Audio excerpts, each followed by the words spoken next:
The Cadres are definitely the most dangerous group we've seen so far in the series. Consist of 9 vicious monsters, all under the threat level dragon classification. This is very important since, believe it or not, dragons in the world of One Punch Man are considered a rarity, possibly worthy of the attentions or the gathering of all of the S-class heroes. But then you have this group that consists of 9, well technically 10 of them, all under one shared and common purpose of deleting the hero association. But look, these guys are not just strong, they're confident. Each individual believes they can match anyone anytime. Even in the presence of seemingly the strongest man in the world, instead of feeling fear, all they felt was the excitement to fight. Now enter the hero speedster Flashy Flash, who we've seen just in a recent episode dominating and demolishing not 1 but 2 dragon level monsters all at the same time. This was a highly impressive feat, as aside from Saitama himself, no other hero had single-handedly defeated the dragon level monster before that point, clearly making a statement of how strong Flashy Flash is. You see, during his fight with Wind and Flame, Flash has lost his transmitter device, hence why he didn't know where to go after, leading to eventually joining Saitama in their venture of being lost. This, in my opinion, is a clear narrative device to keep away Flashy Flash from interacting with other monsters. And in this video, me and Satori as a duo will be taking a look at multiple hypothetical situations where Flashy Flash meets and fights each Cadre individually. What would happen and how would these fights all go?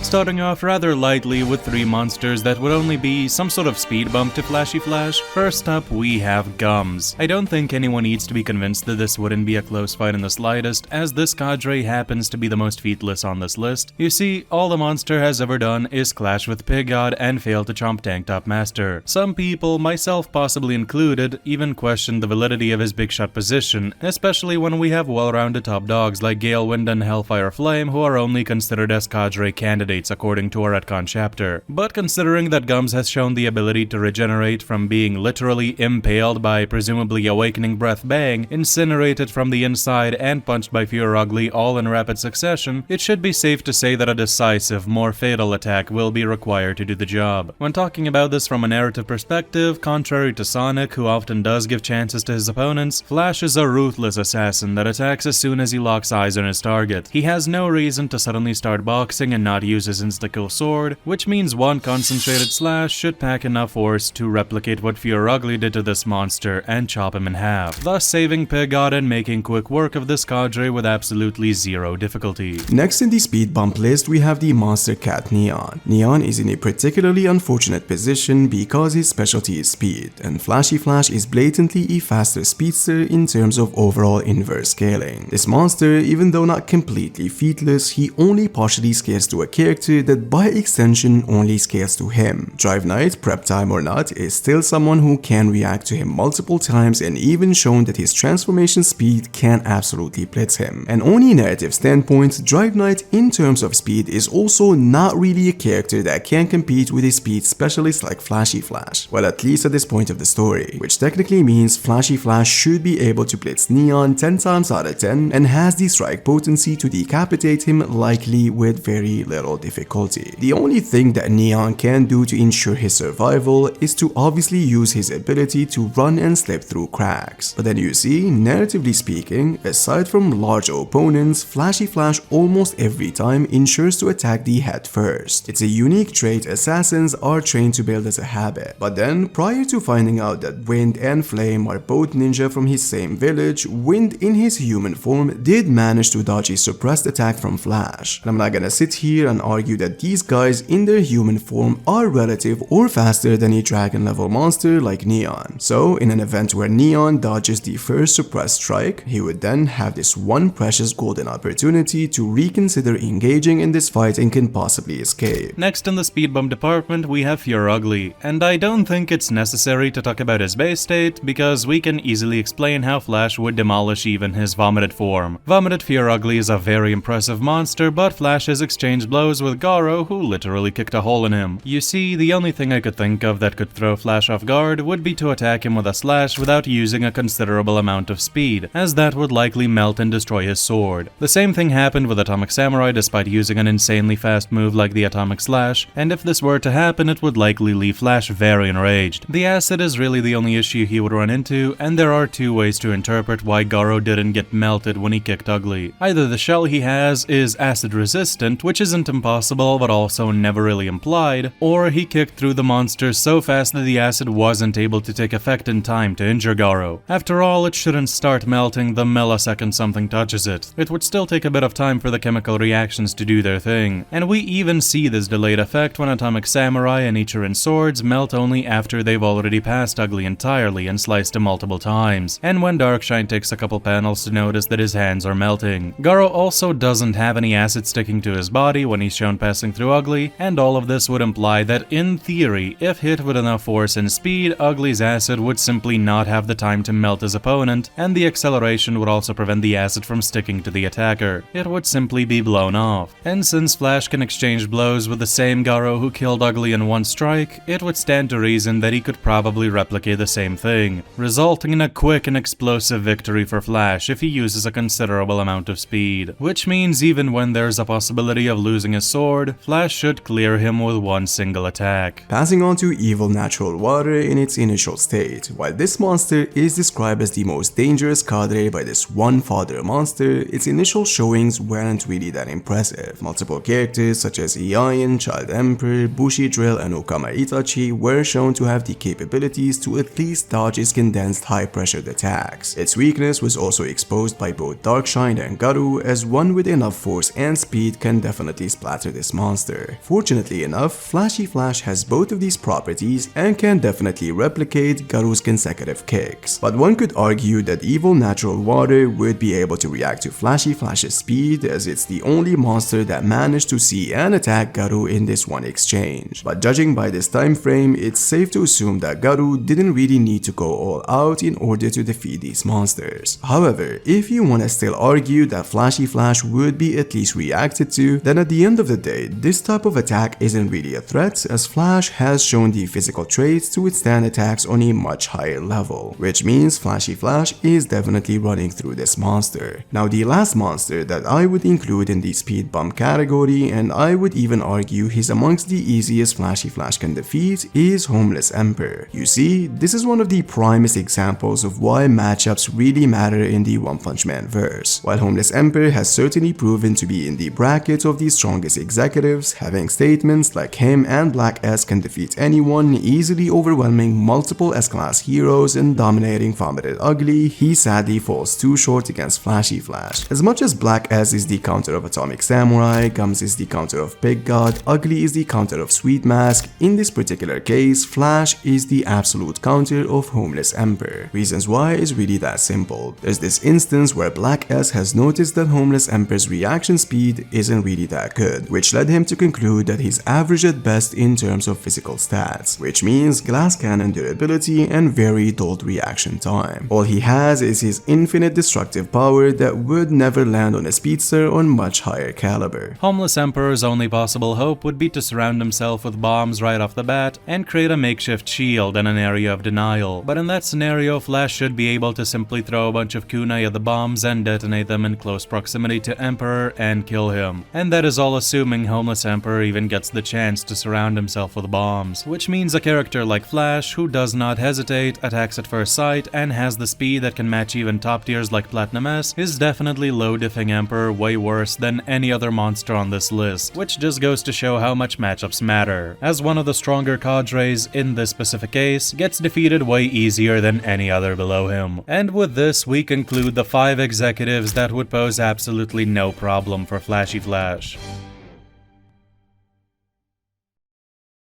Jumping to the next category, which is monsters that requires for the speedster to exert more effort, and firstly we have Black S. Now I cannot say for sure if Flashy Flash can eventually defeat Black S, but I can definitely say that Black S can never defeat Flashy Flash. You see, engaging this monster in combat would put Flash in a situation similar to Atomic Samurais, and in such a scenario, employing a sword is a bad move, as it would ultimately only strengthen the monster. So if immediately after getting splitted, Flash would put away the sword and simply choose to box. This character, in contrary to Atomic Samurai, isn't a one-trait pony. If he loses his sword, he can still fight. So much so that many in the community believe that the sword just doesn't matter. Flashy Flash is just a well-rounded, strong everywhere kind of fighter. Now, when Yasin and I talked about this matchup, we concluded that there are ultimately two ways that he could potentially win when facing this 53 trillion cell monster. The first is the safest bet, and one that assures no further complications. Upon seeing the monster split, Flashy Flash would likely sheath his sword and try to kill Black S when he still has many cells stored inside one single body with blunt force. Whether this would work or not depends highly on how exactly Black S biology works. We do know for certain that many cells can reside within one body without being merged the way Golden and Platinum S is. So technically, if this one body that carries 53 trillion cells can be completely destroyed before it has a chance to split, the monster may be done for before he can do anything. It is never really presented as an option narratively to simply get rid of Black S this way, but we do see Metal Bat kill 10,000 cells by just killing a few bodies, so it is shown as a possibility. Flash is portrayed as a well-calculated fighter, at least as long as his speed isn't challenged, and this strategy should not be out of his grasp. If this were to fail, then the second method would come into play. Flashy Flash would need to destroy every single Black S cell individually, and Flash may actually be able to kill tons of Black S cells and still get rid of him even if he splits to his maximum level. Just looking at the constellation Flash, Garo, and Platinum S made, each and every single one of these streaks of light covers hundreds of meters at the minimum, and Flash should be able to cover at least a third of this distance within a fraction of a second. Yes, there are trillions of Black S, but Flash would be darting around at speeds that would make the Black S cells look like they are frozen in time and kill giant swarms of them with each and every single one of these streaks we see in these constellations. And we do know when forming these giant tsunami waves, the Black S bodies are tightly packed together, meaning that Flash simply running and destroying them in straight lines for as long as his stamina holds out may actually be able to finish him off. That is what I thought, but then I did the math and it turns out that Flashy Flash would actually need to perform this constellation over 15,000 times to kill all of Black S if he splits to his absolute maximum.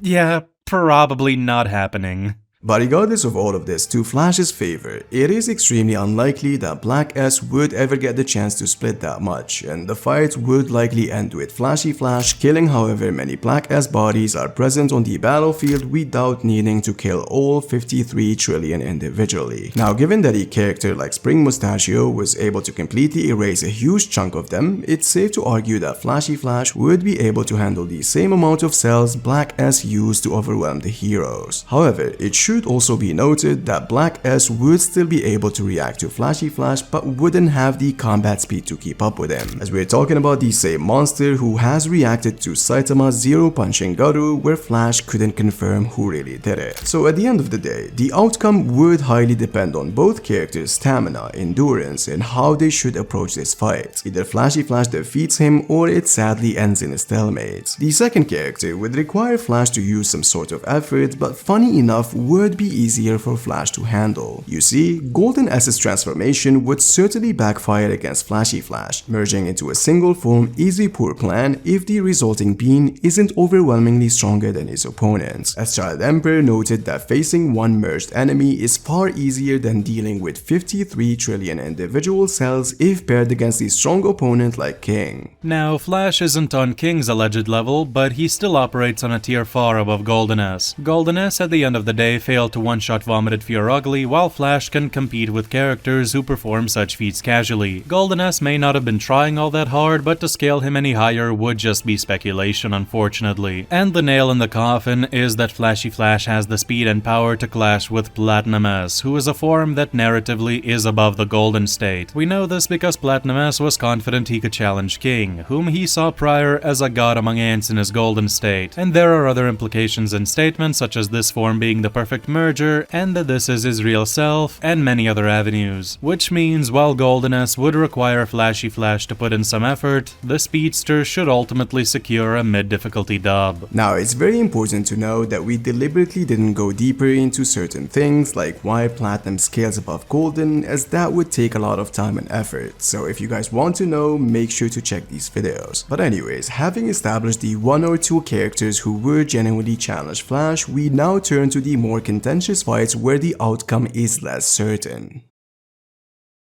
Contentious would be the name of this category, as this would represent two characters you can argue the outcome can go either way. We start off with the monster martial artist Goketsu. Goketsu's power level is extremely hard to pin down because his actual feats are limited when compared to the broader cast. Most of his reputation comes from other characters glazing him up to the absolute limits. But funny enough, when regarding the context for all of these aforementioned characters, you can certainly deduce that they're talking without having the full picture. For instance, Janos, who at that point of the story had a poor grasp of both dragon level monsters and S-class heroes, believed it would take nearly the entire S-class heroes roster, including Saitama, to have a chance at beating Goketsu. While this statement is proven to be invalid, it does still suggest that Goketsu is at least superior to someone like Carnage Kabuto, who can fight Darkshine. It would also suggest Goketsu is above any destructive feat Janos has witnessed at this point, likely placing Goketsu above Tatsumaki tossing huge amounts of rubble at Boro's ship, as well as Saitama one-punching the City Z meteor, which is a feat that actually convinced Silverfang that Saitama might be the strongest person he had ever seen, which would presumably include himself and Bomb, maybe even in their physical primes, which is insane stock for Goketsu's raw power output if you want to take it seriously. Gero is often misinformed about the strength of heroes, however, she should be pretty knowledgeable on the monster side of the conflict, as she has personally seen most of them up close and would be able to measure their strength, as that is one of her stated abilities. This is important because she believes 4 heroes may be able to stand against Elder Centipede, a top tier cadre, but then in stark contrast is completely astonished that someone managed to best Goketsu, and the defeat of these two monsters prompts her to make up an imaginary being in her own mind that has to be greater than the S-class heroes she knows about. On a narrative level, it is also implied that beating these 3 cadres specifically, Goketsu, Elder Centipede, and Overgrown Rover, is what it takes to be considered a worthy sacrifice for Orochi, and get the Monster King himself excited for battle, which narratively would place these 3 cadres specifically on a totem pole above many others. Which means if you pair the chain of scaling of Flashy Flash and Goketsu's glazing statements, you'd find that they're generally on a similar tier. For all intents and purposes, every narrative source out there paints Goketsu as one of the strongest executives, and there is not really any anti-feats to disprove it, but due to the lack of feats, we also can't exactly confirm what makes Goketsu so powerful. He could be insanely strong, insanely skilled, durable, or fast. Maybe he's well-rounded in all the categories, or maybe he excels at only a few to the highest degree. The simple fact is that we don't know, and that makes this matchup very difficult to talk about. In terms of sheer narrative weight and hype, Goketsu may even exceed Flashy Flash. However, we do not have any verifiable feats to conclude that he could ever touch the hero. To Goketsu's credit, perhaps one of his large-scale shockwaves, if timed right, could catch Flashy Flash by surprise, but it is equally possible for Flash to simply blitz and eventually tear Goketsu apart. It is hard to say who really wins. The second character we have in this category would be Psychos, and I gotta say that she has a lot of counters against Flashy Flash or anyone who isn't a psychic at the end of the day. She did claim she can defeat Tatsumaki, who can defeat Elder Centipede, which even when she was proven to be wrong about Tatsumaki, it doesn't really disprove that she still operates on a power level that includes taking down monsters of Elder Centipede's caliber. Her barriers should also be strong enough to withstand Flashy Flash's strongest hits, as a far inferior character like Fubuki managed to block a blast from Rover. This technically leaves Flashy Flash with only one clear advantage, which would be his superior speed. His win condition would be to either stay outside of her psychic range, escape her before she gets a hold of him, or decapitate her before she can use her power. powers. This is in fact implied in the story as a possible solution by Galewind, who's also another speedster. But Psycho's does also have other major win conditions. She should be able to restrict his movements since her psychic bindings were never shown, indicated, or implied to be broken by strength or speed alone, only by specific counters like adaptation or similar psychic powers, and in general, she should have raw power rivaling or maybe even surpassing that of Flashy Flash in terms of her psychic output, and she can also slow him down with her 300 times gravity that would drastically reduce his speed advantage, only if he didn't react fast enough to escape that range, but I would argue that the only way he would know he needs to escape is when he's already being affected by the gravity. One other factor that people often forget is that unlike Tatsumaki, no hero would actually be able to find out that Girogiro is only a puppet and isn't the real deal. Flashy Flash, unlike Tatsumaki, has no sensory abilities to see through her deception, leaving him vulnerable to a surprise psychic attack, which ultimately concludes it's a simple matter of tactical approachment, since if Flashy Flash is aware of her abilities, he'd build countermeasures, and if she's aware of how fast he is, she'll develop strategies and decoys to take him down. Both certainly have major chances against each other, but I'd be lying if I don't say that Psychos does have the higher ground.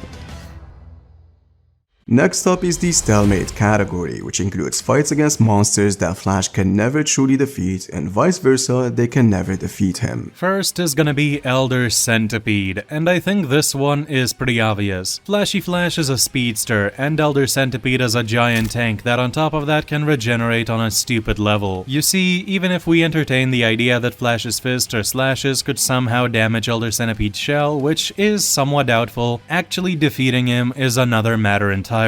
This monster has regenerated from having his entire body incinerated by Genos from the inside and his exoskeleton shattered by the roaring aura sky-ripping fist. To still suggest that a Flashy Slash would fare better is pure fantasy. And in fact, it was this exact combination of immense durability and crazy regeneration that led Bomb to conclude that he, Genos, and Silverfang could never defeat Elder Centipede. After the battle, Bomb even states to Bang that if the Monster Association has more monsters on the level of Elder Centipede, he should just quit being a hero and retire. That is how unbeatable Centichoro seemed to Bomb, who should be aware of Bang's full power with the Awakening Breath and even possibly the Exploding Heart Release Fist. These are actually crazy statements that proves Flashy Flash simply lacks the firepower to put Elder Centipede down. This is even further supported by his struggle against the larger opponent, as he was forced to use a special technique against the mere demon level monster. But nonetheless, it's very important to understand on the other hand that Elder Centipede's role as a monster isn't to combat other characters on a traditional 1v1 fight, but more so serves the purpose of being an unstoppable tank that threatens civilians or society as a whole. However, to superhuman beings, he's not someone very difficult to survive. If you don't care about civilians, you can actually dodge his attacks 9 times out of 10. Any character depicted as a speedster above the level of Metal Bat, per example, can actually force a stalemate, which technically means just as much as Flashy Flash not having the ability to damage him, Elder Centipede simply wouldn't have the reaction time to catch the speedster. The second monster, which is Overgrown Rover, literally holds the same case. The difference being is that Rover isn't as large as Elder Centipede, which means forcing a stalemate wouldn't be an easy task. Now, to argue that Flashy Flash can hurt Garu is the same as arguing that his ultimate techniques can equal the combination between 2 legendary martial artists and a punch from Saitama that literally shook the entire Monster Association hideout. And despite Saitama not really wanting to kill Rover, this punch on a narrative standpoint is treated as a force that confirms for Orochi that Saitama did indeed defeat both Issei and Koketsu. Now that is aura.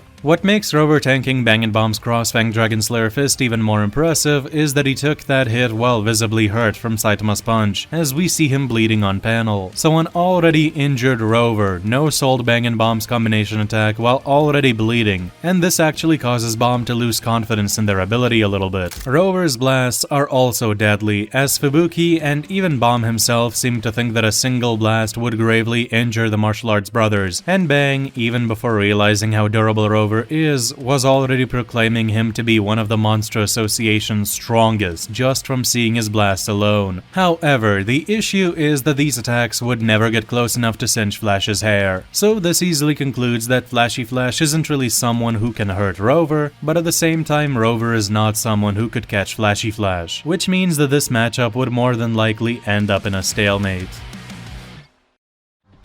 Now passing on to the last category, which is characters that simply defeats Flashy Flash. Starting off with the most obvious choice, as this monster literally defeated him, firstly we have Platinum S. Now let's first establish the narrative devices that suggest Platinum S is indeed stronger than Flashy Flash. You see, during their thousands of exchanges that allowed all the combatants to grasp an understanding of each other's combat abilities, Flashy Flash concluded himself that alongside Saitama and Blast, Platinum S and Garou are both hands down characters that wields higher levels of speed. Add this with the fact that Platinum S later in the fight was toying with him and implying that a pinnacle level of a human being is still something inferior to his monstrous strength. However, one can argue that the only reason Flash lost is because he was getting overwhelmed by both combatants. But the simple fact that Platinum and Garou started going even faster than before suggests they weren't really going all out. Well, you can also definitely say that when it's a 1v1 fight and you aren't really worried to get a sneak attack from a third party, you can then go much faster than before. But the simple reading comprehension of this statement being thrown there specifically after Flashy Flash is defeated suggests that the two monsters weren't going as fast as they could before. It is also important to know that Flashy Flash, despite landing a flurry of blows on Platinum S, never actually damages him, as the bruising on the monster's cheek is likely from back when Garou punched him in the exact same spot some pages ago. Otherwise, we would see bruises on both cheeks, not just one, because Flash was hitting both cheeks interchangeably. Do not take that out of context, my god. We actually do see that Platinum S bleeds from the nose when hit really hard in the face, but after an entire flurry of consecutive hits from Flash, no blood could be seen. One other argument people tend to say, and it's completely healthy, is that Flashy Flash with the sword would have been able to go even faster and inflict fatal damage, as Platinum himself is aware that Flash without a sword is weakened. And remember that Flashy Flash couldn't really kill the two ninja with a barrage of kicks, but with his sword he did it pretty comfortably. Now there isn't really a safe answer to this other than bias and headcanon opinions, but you can simply say that with a sword he would have had a better chance. Win or lose is not really clear, but the fact that Flash never made the excuse of not having the sword afterwards, same as Sonic did against Deep Sea King, makes us lean more towards Flash thinking that Platinum S was just the better fighter. However, something else that complicates the fight a bit is the fact that Platinum S was shown gritting his teeth with veins popping out through his metal skin when he was initially clashing with Flash, implying that the monster was indeed trying. But then later in the fight, he starts treating Flash with a lot more mockery and ease. And this split happens exactly in the split between the first chapter of the fight and the second. My personal theory is that maybe Platinum S was initially intended to be closer to Flashy Flash in the first chapter of their fight, but the authors changed their minds and made him way superior in the second, or Platinum S may have just been holding back the entire time and him gritting his teeth and straining so hard his veins popped out was just him pretending or something. I am not really sure. But the simple matter is that Platinum S did defeat Flashy Flash, so he does have his numbers. Second character is Evil Ocean Water. So we've already discussed how Flashy Flash easily manhandles evil natural water in its initial stage. But if it were to evolve into its ocean state, how could he possibly win? The simple answer is that he absolutely can't. Remember that it took a serious punch from Saitama to defeat this monster, which is a level of power far beyond anything Flash can ever comprehend. Some might argue this should lead to a stalemate and that Flashy's speed would allow him to evade indefinitely. However, when talking about this with Satori, we concluded that Evil Ocean Water would eventually win a battle of attrition. As a non-living entity, it shouldn't have conventional stamina limitations. Given that Flash cannot do a thing to the monster, Evil Ocean Water also has all the time in the world to absorb all of the Earth's oceans and eventually flood the whole One Punch Man supercontinent, giving Flash nowhere to retreat or rest. He is certainly fast enough to run on the surface of the water and not drown for a while. However, the moment the ninja needs to rest, he will simply sink into the dark abyssal depths. And in general, Evil Ocean Water is also arguably the worst possible opponent for Flashy Flash, as its ability to sense malice and attack accordingly directly counters a character who exerts killing intent even towards his fellow heroes. which means 9 times out of 10 evil ocean water will be able to sense Flashy's attacks. It's a classic needle in a haystack problem, where Flashy Flash has no viable ways to win, while evil ocean water holds nearly all the advantages. Now we reach to the conclusion of this video, and this all means that there are only 2 characters that can definitely defeat Flashy Flash. 2 would be a Stalemate, 2 would be Contentious, 2 would take an effort, and 5 that would be absolutely destroyed. This really justifies why Flashy Flash lost his transmuter device and only appeared when top tier monsters were present in the battlefield. Special thanks to Saturi for joining me on this video, very cool and chill person that I genuinely had fun working with. I'm sure we'll both start appearing frequently on both of our channels. Until next time, please take good care.